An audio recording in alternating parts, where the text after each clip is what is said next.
গেল কয়েক দিনের চেয়ে দেশের বিভিন্ন জেলায় শীতের তীব্রতা আজ কিছুটা কমেছে। সিরাজগঞ্জে কুয়াশা ও বাতাস কমে যাওয়ায় এবং দিনের বেলায় সূর্যের দেখা মেলায় জনজীবনে কিছুটা স্বস্তি বিরাজ করছে।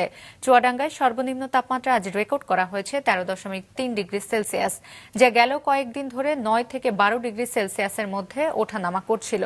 তবে দিনাজপুরের হিলিতে তাপমাত্রা কিছুটা বাড়লেও অব্যাহত রয়েছে শীতের তীব্রতা। বেলা বাড়ার সাথে সাথে কুয়াশার রেশ কিছুটা কাটলেও বাইরে বইছে হিমেল বাতাস।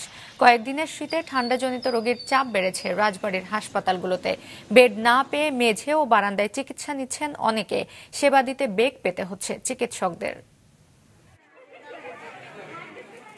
বর্তমানে ডায়রিয়া জনিত রোগে আক্রান্ত শিশুর সংখ্যা অনেক বেশি হওয়ার কারণে এই ডায়রিয়া আক্রান্ত হওয়া রোগীদের সামাল দিতে খুব হিমশিম খাচ্ছি।